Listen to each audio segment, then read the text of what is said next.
Oldhammer podcast. My name is Sam. This is where life meets the mats. As always, I'm here with Gordon. What's up, buds?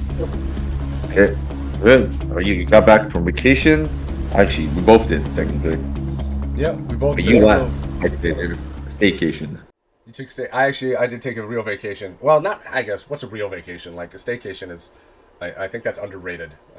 It's, I do think this. I went to Chicago. No, I didn't get to roll there, but I did a lot of walking, so I think I lost some weight.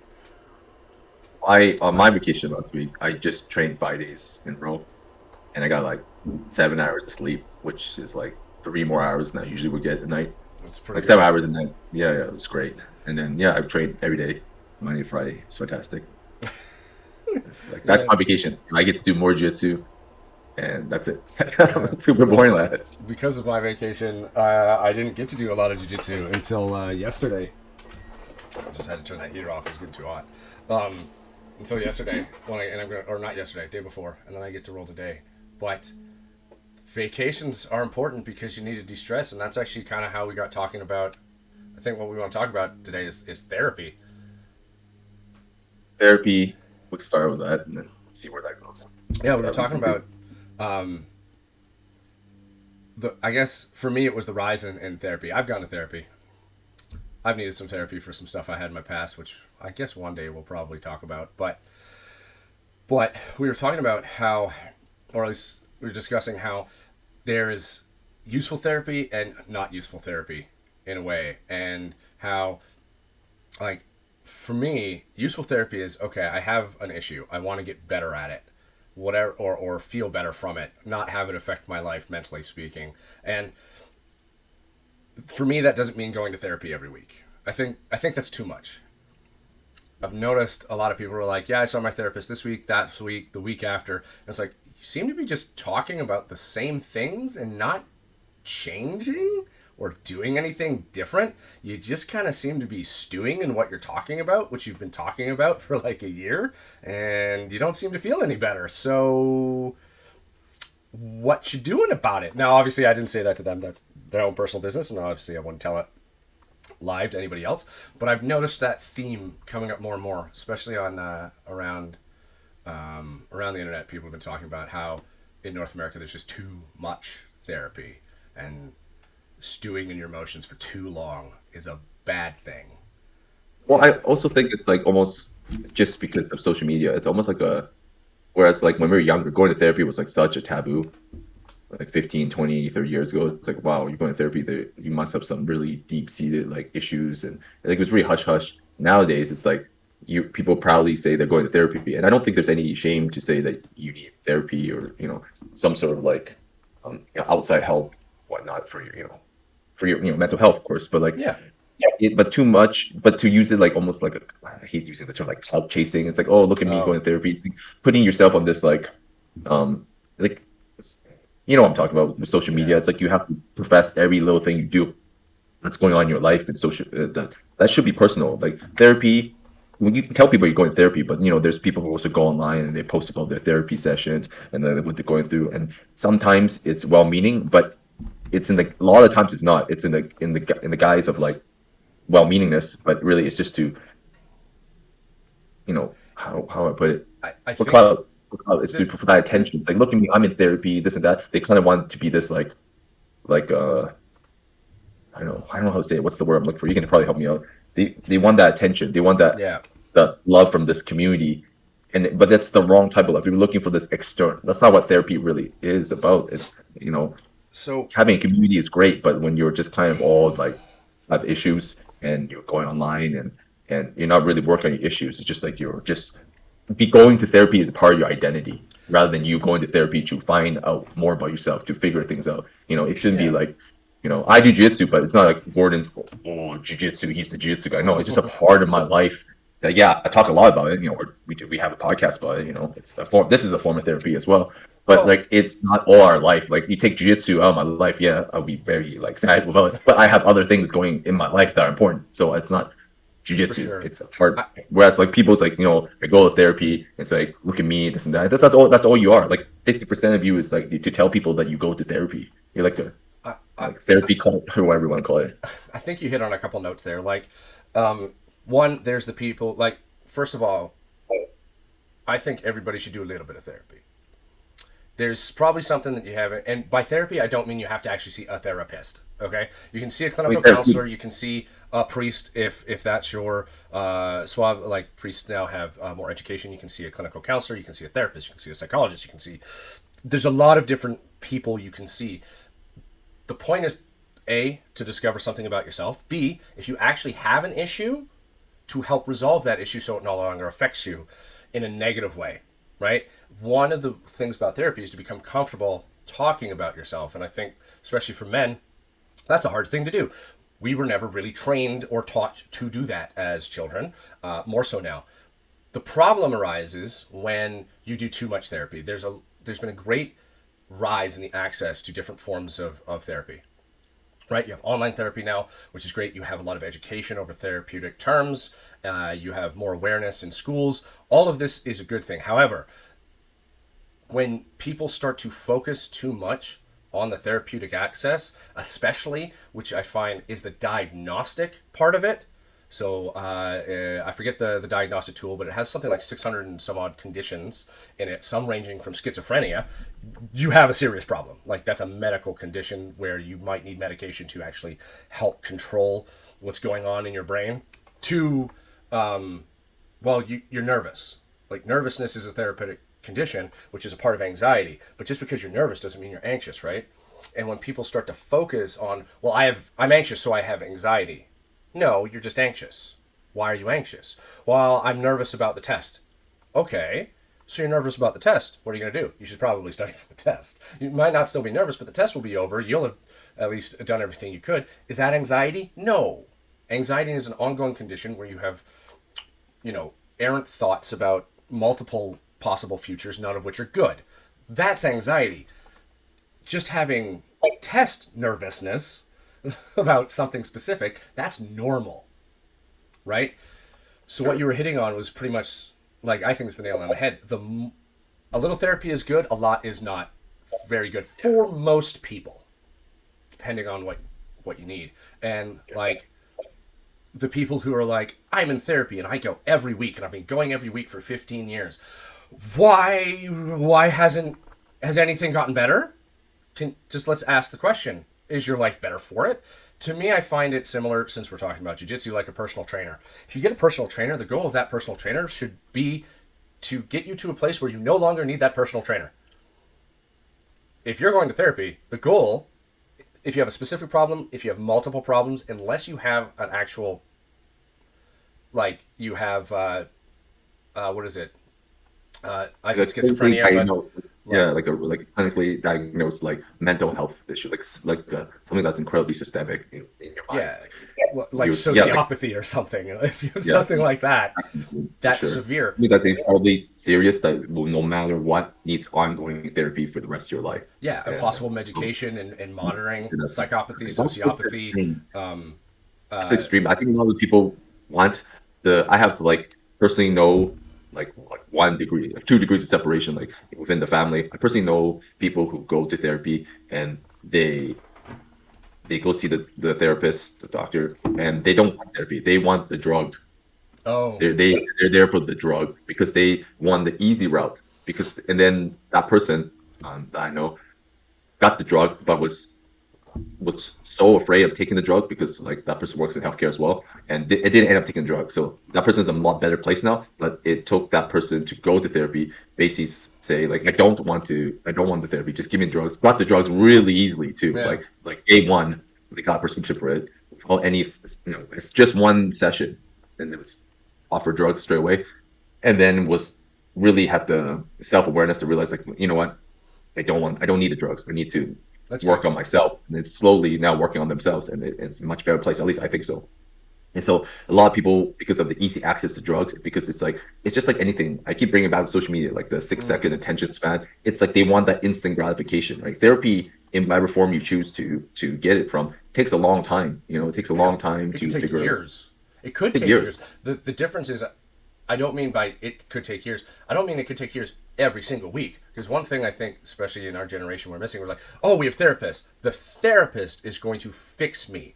No, it's still you who's going to fix you. the therapist is there to shine a light onto the things that you're either avoiding, you didn't recognize in the first place, something you had repressed, tell you sort of why that happened and how it's affecting you, and give you some advice on how you can make things better. And if you need an SSRI or something like that to sort of kickstart the process, that's between you and your clinical psychologist. That's not for me to decide. If you need that, What's SSRI? SSRI is the most common form of antidepressant and anti-anxiety medication. It's widely used. It basically levels you out so that your emotions don't peak or valley, so you don't feel the high highs, you don't feel the low lows. But the resulting of it is you kind of just feel numb sometimes. Like, I've never taken them. I know some people who have taken them, and they're like, yeah, it's like the emotion's there, but it's disconnected from what's happening, like what you're doing. It's kind of like it's like looking at yourself from behind yourself. You're like, oh, I am panicking, but I'm not. That's weird, because the drug is just keeping it level. So you kind of just like being hot, like you're high basically, right? You like it's like when you woke up too much, like at least in my case when I used to smoke up, it's just like I'm oh yeah, I should be afraid right now, but too freaking high to care. Or like, oh, it's bad. Little bit, but it doesn't have the euphoria attached to it, right? Like when you smoke a whole bunch of weed, you kind of get that, I feel pretty good. Yeah. Unless you're having a complete panic attack, but whatever. Right? It's only green out. Yeah. It's only from brownies, Sam. It's only for brownies. That's a story for another time. I'm so sorry about that. No edibles ever again. I did that like 5 more times. I'm like 0-5 with edibles. Yeah, never do. Don't eat edibles and go to Jiu-Jitsu. That's for sure. That's a bad idea. Don't eat like multiple brownies and then go to Jiu-Jitsu.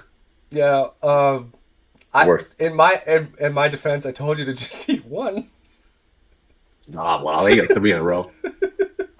Yeah, but I don't do drugs anymore. Well, at least not that type of drug. So, well, we never did anything hard. We live in Vancouver, BC, so marijuana has always been readily accessible. So not gonna skirt the bush and say that I never tried it. But yeah, the only drug I do right now is good old coffee, good old caffeine.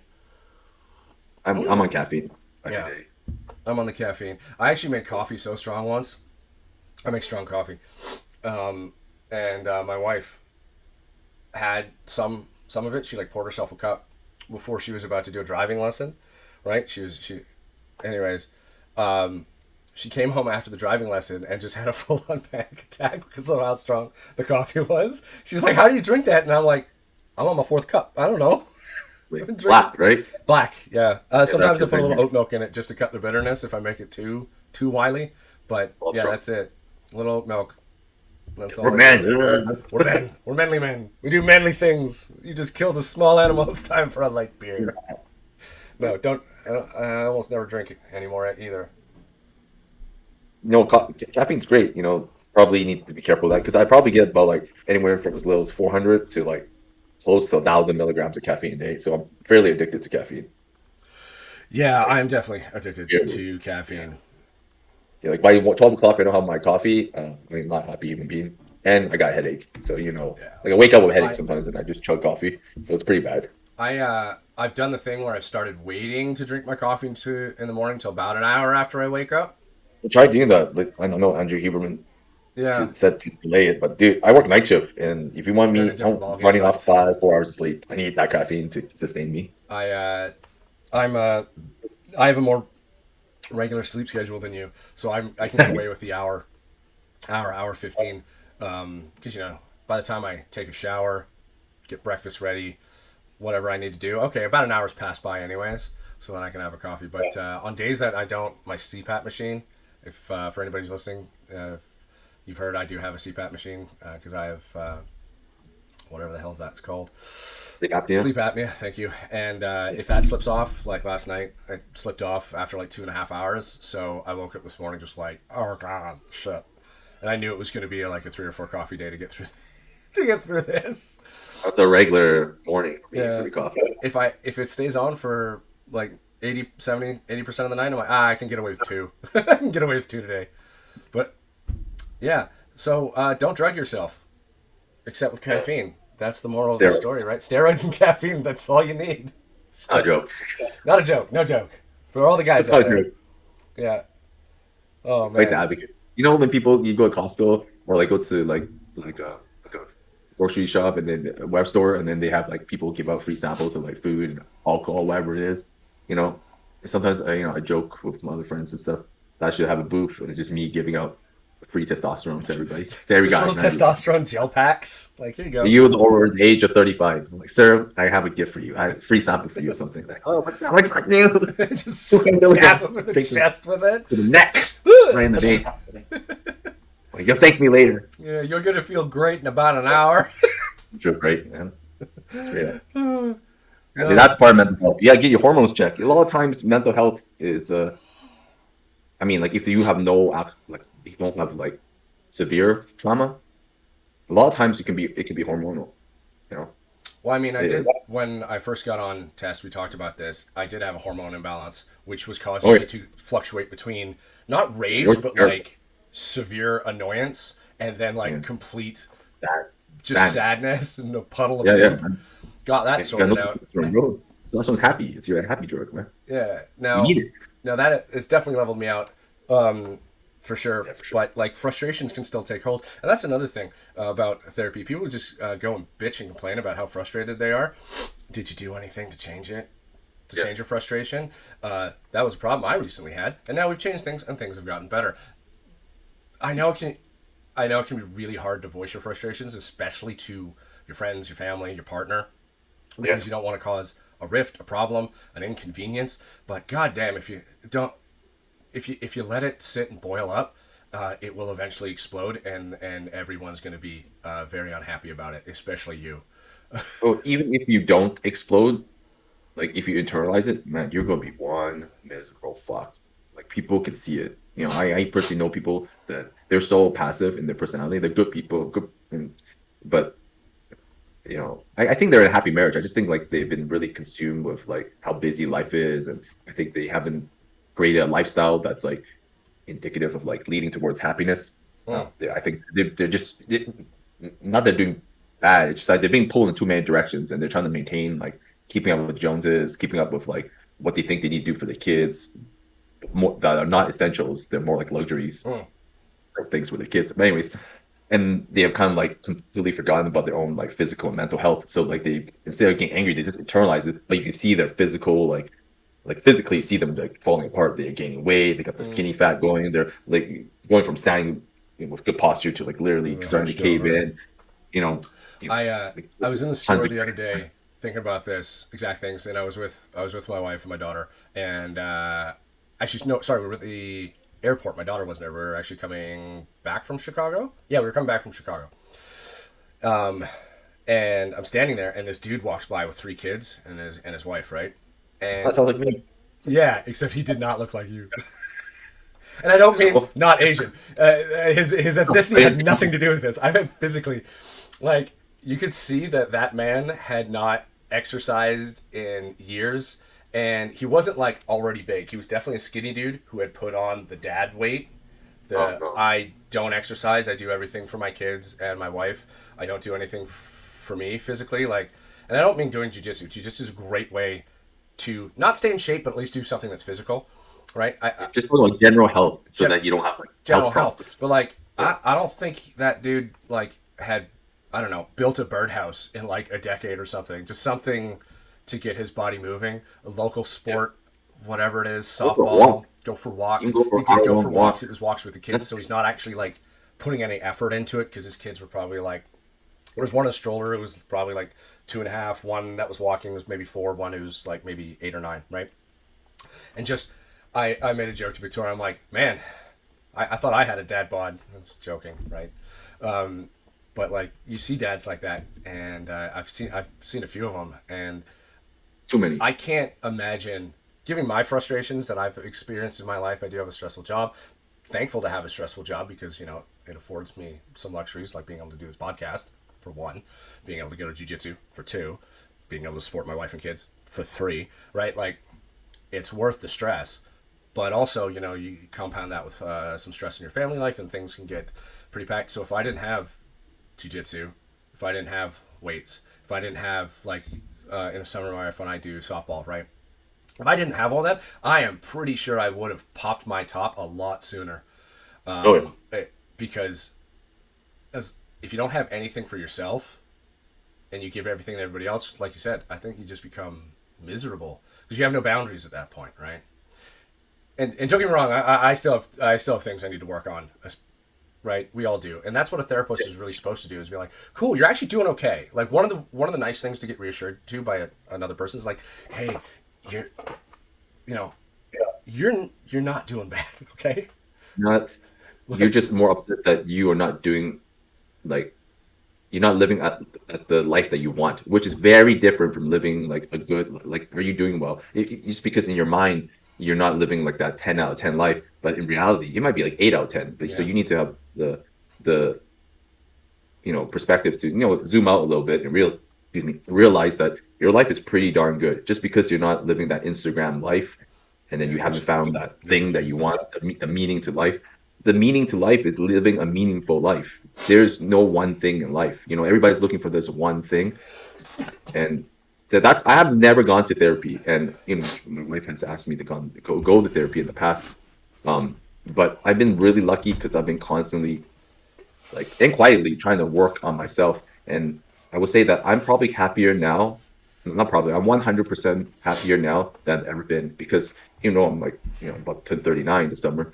It took me a long time to let go of things that didn't really matter, attaching myself to certain things I did as my identity rather than having those things just being part of my life. That included jiu-jitsu. And when I got back to jiu-jitsu, and like last November, my life got infinitely better. Not the injuries that I required, but mentally, I haven't been happier since because I think when you have meaning in your life in the various like aspects in your life, you're not it's always gonna be ups and downs and stuff. But when you have I guess different projects in life, uh, you're going to be happy. Like you got your kids. That's a project. And you have your marriage. You got your job. You got your hobbies, and that's part of therapy. And people think about therapy as going to a therapist, but therapy is doing something therapeutic. Therapeutic is to fix something in you or like to find help that makes you feel better, right? So for me, it was trying to find the lifestyle that will make me feel like to become the man I wanted, rather than go to therapy and figure that out. I credit this to a lot of that. You're not religious, but I'm religious. I became very religious, and my life became better. I'm not here to preach. I don't care if anybody works to Christianity or not. I couldn't care less because that's just for me. But at the same time, I started reading a lot about Jordan Peterson. He's like a spicy topic because people they either love him or hate him, and I don't take his word as gospel. But I listen. I think I listen to him. I think he's very insightful. I take what I like about him. I think he's fairly grounded in a lot of things he says, and it Well, works for me. And that really worked for me. I read his books. I have his books, and I listen to his podcasts and whatnot. And that to me was therapy to find it's a out form of what therapy, yeah. yeah, I and mean, then for the message, the Orling message is to live a life worth living, and people say, what does that mean? But it's you need to whatever find you out what make it mean yeah, is really what it is. like I mean, exactly. Yeah, Jordan go on. Peterson is a spicy topic because he does something like, yeah, he says some stuff that's kind of out there for sure. Everybody who's in the public eye will eventually do that, But that's right? his opinion. You That's don't need to neither get here nor upset there. about it. It's his opinion. You can take it or leave it. People tend to throw the baby out with the bathwater now. So Exactly. Yeah, instead of taking what's useful from what they're saying to you, you disregard the whole thing. But one thing that he has done is, and you will find this if you have a good therapist, not somebody who just sort of panders to you, they will probably yeah, tell you something that you yeah, didn't want to hear because you weren't saying it to yourself, right? And sometimes you can come to those realizations on your own, and then you change. That's going to happen over the course of your life. For me, one of my things, and this didn't come from my therapist, this is just me, and I know it's me, and it's my problem, and I'm trying to get better at it, right? Is having too many things on the go at once because I overestimate my capacity, not my capability. So those are two different things. What you're capable of. It's probably a lot of different things when you actually write it down on paper. Like especially if you've paid attention to skill acquisition, then you are most likely capable of doing a lot of things. What's the problem is your capacity, which is time and physical availability. Are you able to actually do all of these things? I struggle with capacity because I say in myself, I'm like, yeah, of course I can do that. Well, yeah, of course I can do that, but do I have time to do that? Or is it just going to stress me out to do that? Because now I have to do this, that, and the other thing, right? And it comes down to time management. And one of the problems about time management is if you become really good at time management, you can overbook yourself because, and that doesn't decrease your stress, actually increases it. Well, if you're also good at time management, your expectation of what you can do and achieve goes up, and it also like permeates out to everybody else because like you put yourself like you have the skill set or you apply this level of like time management and functionality, whatever it is, and then you expect everybody else to be on board with that. But everybody, that's not really fair because like it's like a jiu-jitsu. You're a black belt. You like why can't this white belt or blue belt do this damn move is efficiently? Like I showed them I showed this them. move. They should be able to pass from half guard very easy. And it's like it doesn't make sense to you. But if you're that black belt, you need to be you need to understand that at one point that was you. Maybe 2 decades ago, but you need to understand this is like this person is functioning at this level. So you need to have more patience. And The other skill thing set, is well, when you as your capabilities go up and your capacity increases, your expectations increase, both for yourself and those around you. And yeah, that can cause it a can real lead to problem, tension. Yeah, well, for sure. especially if you are like me and you put the burden on yourself. You set pretty high expectations, and that doesn't necessarily permeate to your entire life. Like, for example, Jiu-Jitsu, I don't expect myself to execute moves at a black belt level. I'm not a black belt. But in other realms where I am capable and I have the capacity, I expect myself to be able to do it to a fairly high degree. But then you have to take into account time management. Like, how long is it actually going to take? How much time is that going to take? And who you basically have to say, look, I don't have time to do your thing because I'm doing this thing. Right? So.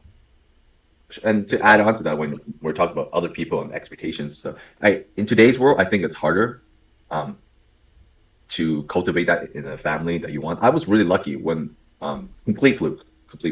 That I met my wife when I was like 22, and we got married. I asked her to marry me like a year later. I was young. I was like 23 years old when I asked her to marry me. We got married at 28. That was a 5-year engagement, mainly because I was a broke ass. And I was thinking, I'm like, I don't remember you getting married at 23. I was there.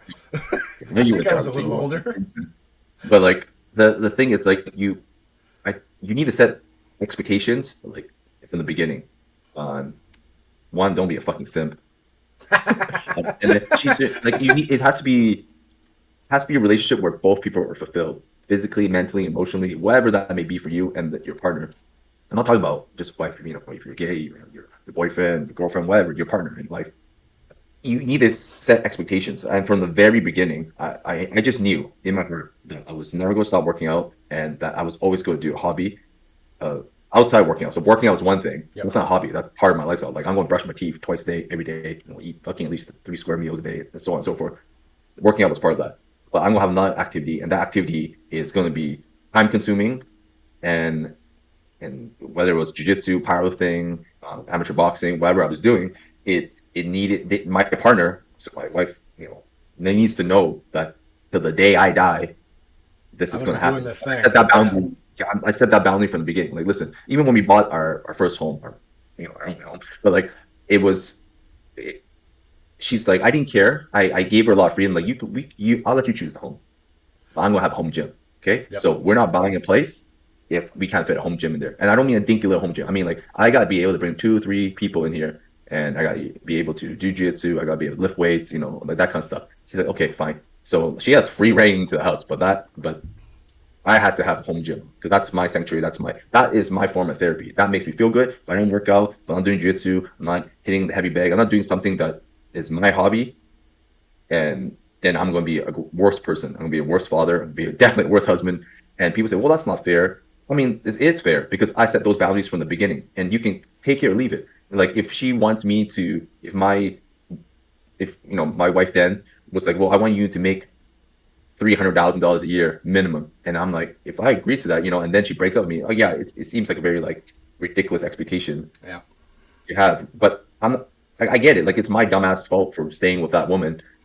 If I and then I can't be upset if I don't make that financial like her financial expectations. Oh, that's That fair. kind of thing. I mean, And then she's like, I want to stay home. I never want to work. Like why are you with her then if you can't provide it? I mean, like you need to. If you don't like it, then just like kick her to the curb, or she can kick you to the curb. well, it's So I kind set these this expectations with me, and she set expectations for me, and we try to live up to that the best possible, the best we the possibly can. the other thing is, and I'm gonna I hope I get this point across correctly. Mhm. Is we're actually working on this with my daughter right now. My daughter's three and a half. Is accepting no. Right. So like if you say, to take the workout example, hey, can we go do brunch in this thing? No, I was going to work out. Like I told you I was going to work out. Now you're trying to change the plan, so no, I don't want to do that. I'm gonna go lift weights, and it's better for all of us if I go do that, right?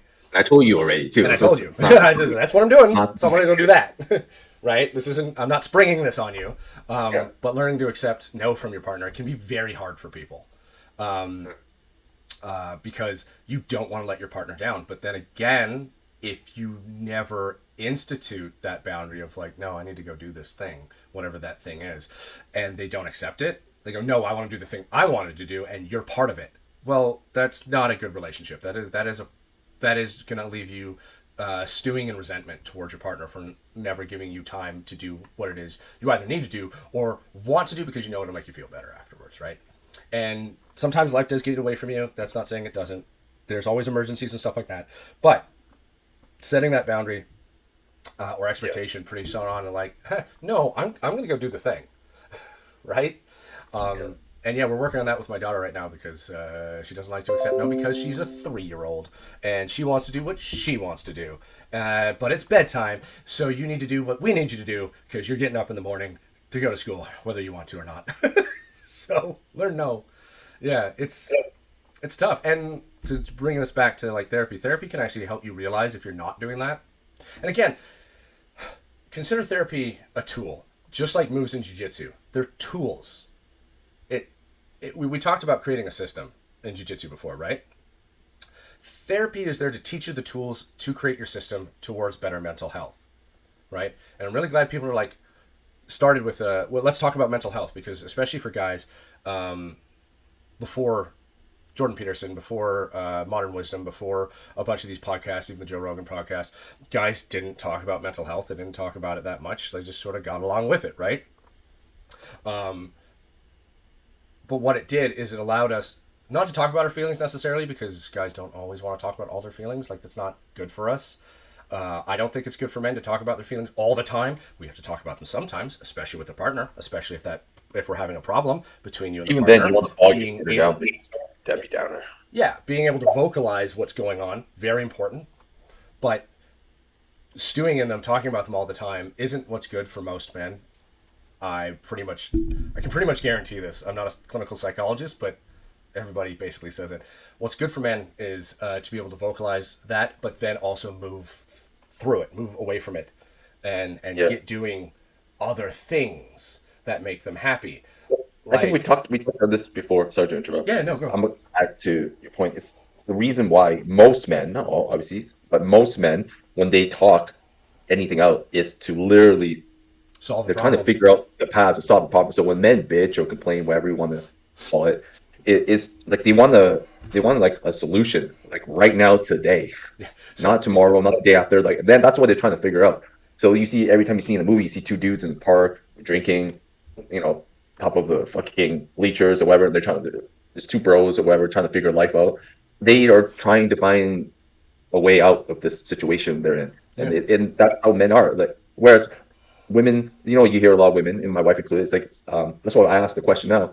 It's like, and then I talked to you, but actually, I think you were the one who told me it was like sometimes when they talk to you, as a husband, you think, oh, they want a fucking solution. They don't. They just want you to shut the fuck up and let them fucking bitch. So that's why I asked my wife, do you want me to listen, just listen, or do you want the after solution? And she'll tell me. So I'll just let her talk. Sometimes she just wants to vent. Whereas if I vent, I want an answer I right want a now, solution. today. Yeah, and then I went done, and then it's done. It's not. Then no more anxiety, no more frustration. It's over. I'm happy. I just need a plan. For any of the like one lady who listens to this podcast, if you ever get this from a guy, What do you want from me? That's not him being defensive. That is literally him telling me, tell me what to do. There's no women Fucking listening to do this. it. So a guy, take this podcast, clip this part, and show it to your woman, and be like, "Hey, see what these guys are talking about?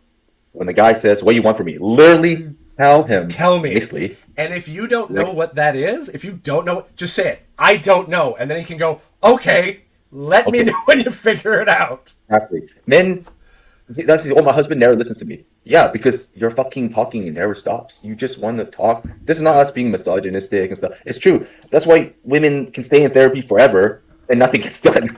Well, there's Like this. you need a fucking plan. I was listening to a couples counselor talk about problems they saw when they bring in men and women to talk about their relationship, right? And one of the problems, the primary problem is women know a lot about their feelings because they talk about it a lot, whether it's to their friends, whether it's to a therapist, to whoever, to their husband or partner. They talk about it. So they're able to vocalize a lot of their frustrations, whereas men are just, I'm frustrated and I'm angry because I'm frustrated. Okay, why are you frustrated? I don't know. Like, that's their answer. And their partner, You know what? Look their at wife, bitch, is just like, what do you mean you don't know? Tell me what's wrong. I don't know. I literally know something's wrong and I'm angry about it. I don't know what it is. And therefore I don't have a solution for it. And therefore I'm more frustrated about it. Yeah. That's why men say, "Give me time." They need time to kind of like men are.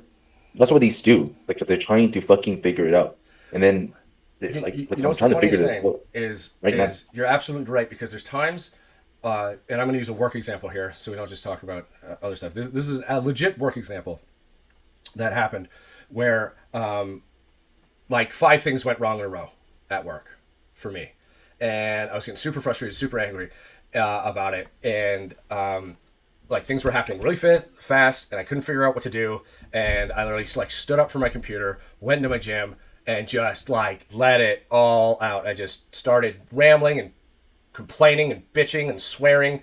And like I picked up a couple sandbags and threw them against the wall, and then I figured out. Then when I came back down, I was like, "All right, okay, I know what to do now." Yeah. That was probably not the most productive way to do that, but it was during an emergency That's good situation, enough. so I just needed to get all that out, and then that let me figure out, okay, I need to do this, that, and the other thing. All right, things are going to be okay. So it's a real world example. Sometimes you need to step away from whatever it is you're doing as a guy and just be like, I need 10 minutes. I need to take time Yeah, for sure. to at least let all the frustration out so I can come back to irrational thinking. So ladies, if you ever get that guy, like Gordon said, show this guys, show this to your lady. If you're ever in that situation that says, I don't know, like they're asking you what's wrong and you go, I don't know. They're actually saying that they don't know. They don't know what emotions are going on inside. And they don't know why they're that angry or frustrated. They just know something's wrong. Yeah, and I think like me personally, like if I'm frustrated, like my wife's like, "Okay, clearly you can't say out loud to me. Say, oh, why don't you go talk to one of your friends, one of your boys?" And then I'll be like, I don't really want to. Sometimes, and or she's like, "Okay, when you figure it out," the best thing my wife can say to me if I'm frustrated is like, "Okay, when you figure out, you come talk to me." Because the last thing a guy wants is to be nagged and nagged and nagged because they don't know. It's like we either know it or say it and we want to get it done, or if we don't know, we literally don't know. So fuck off. Yeah. Well, yes. Yeah, so sometimes Nicely, it's literally like, why are respectfully. you frustrated? Because I wanted to go fix the fucking fence, and it's sitting there Yeah. and it's frustrating me, and I'm doing this instead. So can I just go I do that? I think any sensible man, if for me personally, and my wife knows, like if you fight fire with fire, we both can be quite temperamental. Oh, excuse me. So if you fight fire with fire with me, it's not fun. And same with her. So like for me, if she just like leaves me alone, or she gets in the kitchen, make me food, I'm pretty fucking like it's Sometimes you really just need hard a for me to sandwich. think. Yeah, or whatever, like sandwich, fucking noodles, whatever it is. I'm It's a joke. you just slide food across to me. It's like that fucking Mars bar or Snickers commercial, you know? Yeah. Have a Snickers and I'm like, I'm fine. That's it. Men are really simple. Like we're ridiculously simple. Like 90+% of men are like that. Right? Yeah. Yep. You like or a little hug from behind, or like, sometimes she doesn't say anything, she just gives me a hug. And I'm pretty relaxed after that. And then I just go about and then figure it out. That's literally I think my wife could win every single argument or any issue that we ever had. She literally made me food or gave me a hug and a kiss on the cheek, we will probably, yeah, she could probably get anything she wanted, like almost anything she wanted. If she did that every time, I think that would work for me. I think most men are like that too. Yeah. Like any sensible man, not like a man who's like a complete fucking asshole, but like any sensible man will like that. Because men only get really angry or frustrated or like aggressive if you come at them with the same type of energy. Yeah, that Yeah. that is definitely an Not evolutionary to get thing angry where about- we go into defensive attack mode. Like, oh, you're coming at me. What's the best defense? Offense. Here we go. Yeah, yeah, that's it. Here we We're go. Guns blazing. Yeah. You know? The woman didn't come out with that term, okay? Guns blazing. So I just started Balls deep. blasting.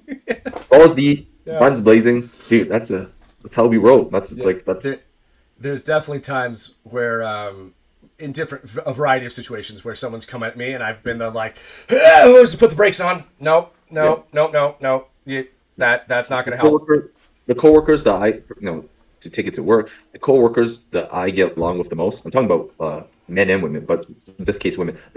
There are some women I work with, and sometimes they're just downright like aggressive, and I do not get along with them. Like I stonewall them. Yeah. But the ones they tend to be like, because my wife's Filipino, like they tend to be Filipinos. If they talk to me like really nicely, like that stereotypical Filipino lady, like just like a lot of sweetness stuff. Dude, I melt like butter. Like even if it's like ridiculous request, I'm just like okay, fine. You know, Yeah. like I can't get really angry when there's nothing to be angry about. But if you ask if another person like was more aggressive, it's like, so why did you do this, Gordon? Oh, didn't you know? I'm like, oh, okay. You stupid bitch. You're gonna talk to me like that? Okay, I'm gonna stonewall you. You're not gonna. You and me, we're not getting along right now. Like you didn't come to me out of respect, so I'm not gonna respect you. Like I give respect.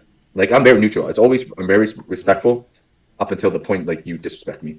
And people say, oh, you're being soft. It's a woman. You should like give it. Well, Why? if you're a woman, shouldn't you be nice too? Like why do I have to be nice all the time? You know? Yeah. Like Couple I'm nice things. when you're nice. That's it. Couple things. The one that always gets me is anybody says you have to do this. The fuck I do. Is it essential? Is Like it- yeah, it- if it's I not guess essential, I don't have to pay do it. taxes. So because audit's a thing.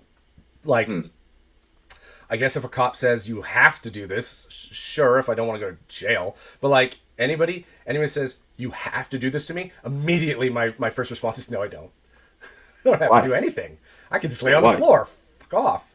Right? Yeah, So this that is one, protocol. that This is one's a law. bad, No. a bad way of trying to get what you want. For most people, actually, but particularly for me, if I say I have to do this, that's different. That's me telling myself I have to do something, right? So you're taking on responsibility. Yeah, 'cause I'm Accepting. taking ownership. Exactly. I'm taking ownership of that. Two, the stonewalling, or yeah, I get that too, where someone's being aggressive to you and you just kind of put on that blank face and you're like, I'm just going to ignore you till you go away, and I'm not Basically, going to yeah, do anything you want.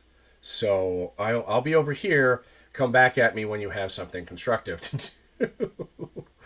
Because It's like we're respectful until you're not. exactly. That's what it is. Because one of the, I read this too. Men want to be respected more than they want to be loved. You can get a lot hell of yeah. love, like the hug, for example. That's a form of affection. Men typically are starved for affection most of the For my time. spouse, for my spouse and my children, I want that affection. I don't want that affection from every fucking person that just like marinate in the jizz of fucking Yeah, that's too external, much, like that's too much. affection. I don't want that. Okay. Yeah, Like, but you want affection from your spouse, your kids, typically your immediate family. So that'd be your parents. Well, let's not go into that. Possibly your siblings. Possibly your siblings. You want some form of affection. Obviously, those are not all the same forms of affection you want, but typically men are starved for a gambit of affection, which stunts their emotional growth. Right? So yeah, you can get a lot from a lot of what you want from a dude just by being nice to them. And it's not this, well, you have to be nice because men are aggressive and violent and bullshit. It's just no, because we actually have a deep-seated emotional need for affection that we don't get most of the time. So if you're nice to us, we're like, oh, thank God, I don't have to be aggressive. I don't have to be a dick. Thank you. Yeah, I don't mean like being like the 1950s like secretary who's like really nice and has to deal with like the patriarchy, like she has that thing Terry. No, I don't mean like that. Okay, I don't mean to demean yourself. I just mean polite and courteous, like being Yeah. a nice Well, sister too. You know, th- are you going to be a fucking bitch, or are you this just going to be a genuinely a nice human being? That's what I'm talking about. Okay, this brings me and to then the that's it. example I wanted to say is like because you said that nice sweet Filipino lady. Like for me, if you act like a Southern African American grandma, oh, you'll get anything you want. Yeah, Like I had just one lady go, oh, I'm gonna butcher this accent, but I'm gonna go for it. And it's like, oh, hey, sugar, can you just get that door for me? Absolutely, both doors. You want me to take it off the hinge? Do you want me to build you yeah. a new door?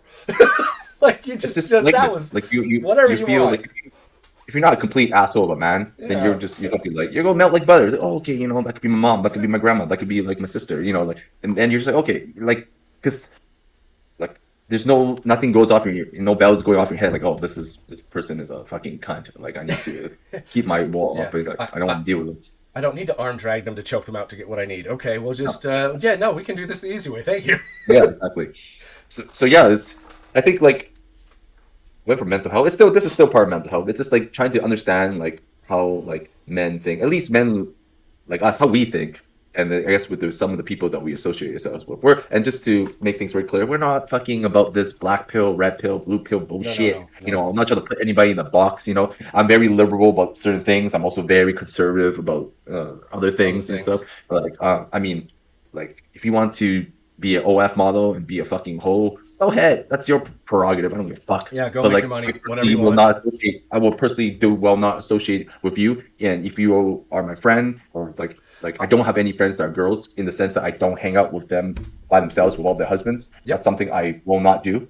I Well, just just to bring it because back of to today's jiu-jitsu, culture. Yeah, I at, will not train with. I don't roll with girls. I was In gonna say, generally, unless like I'm asked to by the instructor.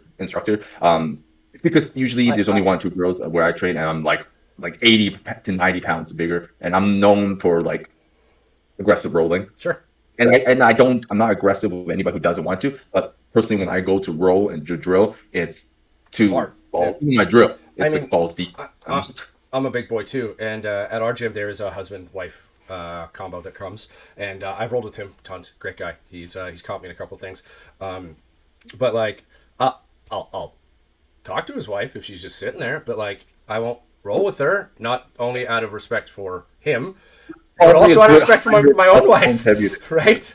Yeah, Like, you're also like 100 plus pounds, oh 100%. Like, yeah, I'm unless at it's least 100 thick pounds more woman, than her. So you got at like, least 100 pounds I more. don't roll with women either, not just because of my size, but also out of respect for my wife. And like that's not to say that if it's your prerogative not to roll with women. We're not saying that. We're not saying don't. Yeah, Obviously, if you're comfortable with it, maybe you're not in it's a a personal relationship, choice. maybe you are in a relationship, maybe you're gay, maybe you're not gay, maybe you're non-binary, whatever. Like that's between you, your spouse, if you have one, if you don't have one, between the other person and their spouse. Like, so Well, in should that you? sense, we're more conservative in that sense, right? But Yeah, yeah, but we're not for a like the personal red pill guy. perspective, We're not more the black pill conservative. dude. I Yeah, don't roll with never. women, not only because of my strength and And size, but also out of respect for my wife. Like that's a non-starter yeah, for me. yeah. So I will say, yeah. Well, I will say this too because all, not all, like the vast majority of my guard passing is pressure passing. yeah, I So know if you you got a stick. pair of tits, if you got a pair of tits, my face, like I'm driving my forehead into your chin. So that means if you got like a set of titties, like a big set, even a small set of titties, that means I'm basically motorboating you. You know, Yeah. like I like what the fuck, what the fuck, like come on. Well, you know, And if you then are 100 if pounds heavier than the lady you're rolling with, to anybody who isn't, you could try a knee slice. It's a little less no, invasive. I do knee slices too. Actually, that, you know, we talk about later. Or you could I'm try a working on it. And Toriando, but then you end up in North South, and I don't know if yeah, that's any better. I don't do too many Toriandos and stuff. And listen, if I Toriando, like I can take most guys who weigh less than 180 pounds and spin them 360 just on pure Yeah, he power. was You one. know, Oof. like what the fuck's gonna happen? Like, and at J point, usually when I can throw them, I J point straight away and I camp there. I'm just like J point camp there. So like if I can do that to a 200-pound guy, a 120-pound girl, it's like what am I going to do? Like people say, oh, you should work on technique. I am working on technique because I'm going to be competing in Well, like the so heavyweight division. So I like I was can't go rolling slow to with my drilling. give you an example with that. I was rolling with a guy. He's about probably a buck 80, right? So he's still Now 70 we're going pounds. completely jiu-jitsu. Yeah. Well, jujitsu is therapy, right? Oh, absolutely. Anyways, so I was rolling with the dude, and he's probably about a buck 80, 70 pounds less than me, right? And I kind of turtled because we got in a scramble and he got higher than me, so I turtled and he was trying to take my back and he was grabbing, he was doing the over under and trying to grab the arm, right? Sort of to roll me, I guess, into a crucifix or something. And I could feel him like yanking, and I just remember saying he was anyways, his belt doesn't matter, but he was kind of yanking, and I remember saying, "Yeah, don't use strength against me, buds. You're not gonna win, right?" Like, because he wasn't getting that arm, like, and I wasn't. Not just strength, not Yeah, just strength. don't You don't can't just go use strength. 1v1. Like, you're not gonna win that fight. Because the thing is, like, I could just hold my arm there, and that's against a guy who's 180, right? Like, there's a lot of, and I wasn't trying. That's one of the things is once you roll with the bigger boys, sometimes they're like, "Oh, you're super strong," and you're like, "I wasn't trying. I wasn't using my strength. It was just there." That's true. There's Yeah. like a floor, and I ain't Brian Shaw here. Let's bring Brian Shaw back. I ain't like that strong, but let's be realistic. I'm pretty fucking strong, right? There's levels to strength. And There's my levels. minimum level, I am not using strength, is higher than a lot of guys who are in the buck 50 to 200 pound range who do jiu-jitsu. A lot of them may not have weightlifted or powerlifted or whatever, strongman, right? So like they're trying to armbar me and I'm just kind of holding it there. And it's like you're going to have to use perfect technique to get this arm away from me because the Or brown like belt be has much trouble stronger. and I am using strength against him. I'm using like a decent amount, not everything, but you're not as strong as me and you're not using perfect technique. You're not getting this arm. It's mine, right? And so when you translate that down to a lady's level, it's like, well, don't use any strength. It's like, well, there's a floor here that I'm working Yeah. with. And yeah, like I don't train with too many small guys. Like we sometimes I do train with them, and yeah, well, like even if they're like purple belts, if they're like a buck 30, I'm not going like unless they catch me in something crazy, Yeah. I'm not using that much strength. But anybody who's Like under a buck 70, buck 80, I usually like, okay, I'll play bottom now. yeah, like even with the against purple belts, if they're like a buck 60 under, like it's like 70% strength. Like if I pull out 100% strength, it's gonna be blasting I, through body lock passing, and I, I they're did just do defending, man. I did do from the turtle against a dude who was smaller than me. I guess he was kind of annoying me, like the 100% hitch off. He got too high on my back, so I like did the, I don't even know what it's called, but the hip toss from turtle. Are you talking about just I wasn't full going all point. I four? was on my knees and stuff like that, but he got the arm around. Well, you grab his arm and just like toss I it got it over. and I tossed him like that, and he just whoop, poof, and all I heard was went, "Oh, that was so demoralizing." I Yeah, yeah. was like, Oh yeah, I had a story like that last week. One of the guys I was training with shot him for a takedown. He sprawled on top of me. yeah, So he's a buck, I think 65, buck 80, and I literally just picked him up like two legs and just tossed him back. yeah. And that's funny. It's like, and I pulled guard after. I was like, yeah, there's no point. But, Yeah, so he and just he's got good. too high on my back, grabbed it, I went back, and he just whoop, and landed flat on his back, and I was like, oh, Yeah. yeah, okay. So it's like, there, you got a taste of what 100% feels like. Exactly. And then for like guys, like if they're way lighter than me, like I've got 30, 40, 50 pound advantage, they are normally a lot better than me. I mean, like Yeah. purple belts that are becoming black belts. I mean, brown belts really soon. That kind of stuff. I generally do like half. If I roll 8 times in a session, half my rounds would be purple belts, and the other half would be blue. Maybe one row, maybe 2 rows would be a white belt. But generally, even for those guys, I'm pulling guard like straight away Yeah. and working on some stuff. And it's not like a gentle guard either. Like I'm not a guard puller, but when I do pull guard, it's aggressive. I've been working on Like switching to leg locks from yeah, guard. yeah. So I even got when I was rolling with yeah, you update. Jiu-Jitsu the update. the brown belt on Wednesday, I was working on, so he would get top, and I'd try to switch to half guard so I could get the knee over, and then I'd switch to a leg lock position. And obviously at that point he knows way more than me. The point is I'm starting to get into that position so I can start threatening leg locks, right, from half guard or from guard. And that's been working for me because it works even as a sweep. I'm going into the guard position, but then you can always like try and take the back too if that doesn't work. But like that type of stuff. And yeah, he's like 220, so the guy I was rolling with, so Bigger than me, huh? yeah, well, he's also like 6'1" or something like that. He's leaner than me, but he's taller. So like, he's a good guy to roll with. But yeah, so I was working on stuff like that, and that's starting to see some success. Yeah. I personally like for me, like I remember, obviously we come from a top heavy, like we started out as a top heavy, jiu-jitsu players. We still are, but I go to wrestling and whatnot. But one wrestling class that I can attend on Thursdays, the wrestling coach got hurt, so it's now like a hybrid, like takedown, no-gi takedown class, but mainly like an hour rolling, right? So I've taken the opportunity to like uh to play more guard, and dude, man, I've had so much success. I used to be super anxious. It's just like therapy, once you have more tools in your belt, Yeah. you get to choose like what works best for you. So I don't even fight for the takedown all that much anymore. Like if I get it, and I go on top. But now I will either pull guard, or I'll let somebody else like I won't fight the takedown too hard, but I will establish the guard I want. So I've been playing a lot. Obviously, half guard is something Yeah. I've always loved, but I've had trouble up until recently transitioning from like a gi style half guard to like to no gi. Mm. But I do half guard, K guard, and I go for that knee bar. Like I underhook the leg, and I push off the hips, I high leg over, and I found a lot of success. And I find that once I'm really like warmed up, I'm actually quite flexible. I can It do is the weird. splits. I'm pretty stiff right now, but I know I'm Yeah, about half an hour from now. I'll head yeah, out to class, and yeah. like the first couple drills, I'm gonna be so stiff. But once I warm That's up, so thin.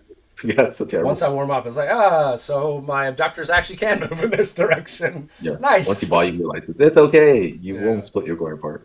Yeah. But yeah, like I've been able to high leg over, and I was rolling with like basically the gym superstar, great guy, murders me every time. Mm. And I high leg over and went for the knee bar, turn, and I think for a split second he was really surprised. He's like, "Whoa, what the heck is What? this?" Like, so I've been like getting into that position really well, and even if I fail, they will smash past me. But I've been able to frame out and re-guard really well, and then Delahiva, reverse Delahiva into sweeps, wrestle ups, and then just attacking the knee bar relentlessly. Even and then always attack the knee bar, and if I fail, then I can start attacking heel hooks and ankle locks, and if I fail that, wrestle up. And before I used to be so like tired, super tired from just constantly fighting for top position. Right. And against guys who are better wrestlers, that's a It's a like losing party of battle. death. It's a losing battle. Like they start hand fighting me like so much more. They're so much better. But now I don't have that issue. It's like, oh, I don't have that anxiety now. I can take it down. I establish my guard that I want, and I immediately start attacking. So my roles have become so much better, so much easier, and way more exciting too. Like, and I like exciting fight. I'd rather lose a exciting fight role in combat or in training, go for it every single time than play conservatively. And usually, when I only time I really play conservative is because I'm so exhausted. So like your Yeah. default is just like just to hold on and like try to catch your I, breath. But I now I'm find just that. constantly moving. Inverting is not something I really enjoy very much. But in a sense, I start playing that K guard. I leg over and I start inverting straight away, and it's One been thing I've really become quick. more patient with is having my back taken, because when I was against guys around our level, right, and maybe like first level purple or whatever, I never really had a fear of my back getting taken, right. Mhm. But then I've been rolling with the higher belts, right, and yeah, they know how to take my back. So the first time it started happening, I was like, oh fuck, I'm gonna get choked out, right. But then now when it happens, I'm like, right, you can take a second. You know where to put your head, so you can still breathe. And like that happened a couple times on Wednesday against the bigger brown belt. I had like three rolls with him. I don't know, That was good. five. But so yeah, and he would try to sink the choke in, but I was able to get the part where it's like, okay, it's here and I can still breathe. Okay, so I'm safe for now, right? So I can start working on the other spots. But before, I remember like when it first started happening, I just like panic mode, get the arm over, oh god, get out of here, shit. And I'd be so tired by doing that I would probably get caught in something else, right? Instead of just like taking my time. Like I know like depending on where I am, a few ways to get out of that position, right? But before it was like there was two. I had two options, so I just panic and just go straight into those, right? Because I want out, and then I just be so effing tired. Especially if I just spun into their guard, and it's like I just put my head on their chest and just like I'm just gonna wait here, hand under the butt, just like I'm just gonna hang out here to catch my breath because I'm so damn tired from doing that. And you know, as you learn, you become more patient, like you said. So before we'd Sure. be, oh, he's in my guard. Just stand up. Get out of here. Yeah, Bail. just wrestle up like a sloppy wrestle up, Yeah. whatever it takes. But yeah, it's a lot different now for sure. it's been really good. It's been the rolls I get are like just some. I don't know about you, but sometimes, excuse me, sometimes we just have an hour of rolling. A lot of times, especially for our longer classes, we got like 30, 40 minutes of technique and drilling, and then it's like just non-stop. Like you can get like 10 rolls in. I never done 10 rolls in a session. The most I've ever done is 8, and I was just fucking exhausted. And then I we don't. sometimes do a gauntlet, when you just the Yeah. top person rotates. But we have like 20 plus people in class, so you just go through everyone, then you switch after that rotation's done. Man, at the end of that, that's at least 8 rolls, man, of I just I've definitely brutality. never But I done like 10 in a row. that if we don't wrestle, if we just start from a positional, like a positional roll, Yeah. and got that, it's actually really easy for me. It's when you do like 8, 9 rows in a row, whatever, or in a session, when you have to wrestle every single time. Mm. I used to really struggle with that, and I was wondering why is everybody so like not tired except me? Well, not everybody, but like half the class, I guess. It's because the ones that were like can keep on rolling for the most part is that their guards they were comfortable in guard, or at Mm. least they were willing to guard. So like I was just always fighting for top position. Now, like I said, Yeah. once I go to guard now, I'm attacking. There's no defensive like frame, like not just framing, just making space. Basically, like it's like it's a zero sum game because they're going to pass eventually, right? Mm. But now I'm like on the offense, and then it's been super fun. Like I never thought I'd enjoy leg entanglements, dude, man. Uh, Throwing myself in 50-50, not that like do really well in 50-50, but just throwing myself into leg entanglements now. It works really well, and it helps to have a powerlifting background, got strong legs, and it also helps that like I can fight leg over really well. And certain like I don't play certain guards. I just play the guards that work for me, and I concentrate on it until I hit a roadblock, and then I'll kind of add more to it. I think Yeah. everybody wants to be able to do Delhi with X guard, single X, whatever, name a guard, and all at the same Mm. time because they want to be able to transition to the next if they get fucked up. But the part of the process is that you choose a guard, you try to be good at it, they counter, the guy obviously knows he's better than you, and he fucks you up. Then you add something to it to kind of stop that process, or at least delay it. I think that's the main thing, right? To just add a little piece every time and it causes less anxiety. So instead of him passing your guard multiple times, maybe he in the roll, maybe that guy passes your guard once now, and he really has to fucking fight for it. And you don't sub him ever, but he only passes you once. So that's a improvement. That's a technical victory, right? In terms of your progress, a progression victory. I Well, I think think that's helped you. to relate this back to what we said at the top of the hour, that's really what therapy is about too. Is that Yeah, technical victory for guys to, you know, not going not like jiu-jitsu where you go multiple times a week to figure out because jiu-jitsu is more about skill acquisition and then system development, whereas therapy is more about identifying the things that are problematic for you and a way out of them to be in a better more comfortable space. hey, that's exactly like jiu-jitsu. Yeah, Think about it. That's exactly the jiu-jitsu. it's exactly jiu-jitsu. There you go. North South sucks right now. How the fuck do I avoid this like the plague? I don't Man, you mind break somebody it. putting me in north south actually because On bottom, north south bottom. You like being in north south bottom? no, I don't like being it. What I'm saying is I don't mind being there because I know a way out of it now. That isn't just wrestling up. Yeah, you tend to be the bigger guy. I get north If I south get against you in north fucking south, it's gonna suck. I love being in yeah, north south like dude, that's top. fucking I'm gonna terrible. choke So you I out. avoid it like a plague. I try to do a back take from there now as quickly as Oh, it's just up possible. over the. Did you try to roll over the Yeah, I'll back? just like frame and just fucking back take straight away, and that fails. I grab I, me roll over and then I create space and I just I've shin to now shin. gotten That's better at the bump knee in and regard, so I can turn yeah, my yeah, hips towards you. So that's why I don't, especially because I got a pretty good bench, so I can bump them up pretty high. So I yeah, don't mind getting. I don't like being there. I don't yeah. mind being there anymore. But yeah, it used to be. Oh shit! I'm in north south. Panic. Crocodile I roll. still have a Ow. hard time in side mount. If you are like higher blue, purple and above, I have a terrible time in side mount. So I've developed my guard not to let you get there. It's just like not until I get better. I just do not want to be in that position. That's fair. Like I just want to be an offense, either on my back or on top. It's super offensive. Oh, my guard passing. Like I remember I was like talking about doing using collecting techniques and for therapy or for jiu-jitsu. For like jiu-jitsu, I was like, remember I told you I was like, oh well, like I'm really working on the body lock pass because Yeah. I like pressure passing. It's a style I really like. I was just forcing the body lock pass, and it just was I wasn't clicking. It still isn't clicking to this day. I can't really do it all that well until I get to like dope mount or something like that, or 3/4 mount, and or 3/4 guard or quarter guard. When they do a quarter guard, I will body lock pass because it's like That's easy. I mean, that's you're super already easy. mostly past it anyways, Yeah, so exactly. yeah. But I was fighting that for the longest time and having little to no success, even with help and input from like my teammates. And I just like fuck it, I'm not gonna do this anymore. And all I started doing was reverse kesekatami, but knee cutting. I started aggressively knee cutting And then when the purple belts were telling me, like, dude, you always almost finish the knee cut. It's just let's just work on this, or you go home, figure out. And I started watching, the what's it, Witsy brothers. You should check them out on YouTube. Do they have like semi-froze? No. Those are the Rotolo brothers you're talking about, Okay. right?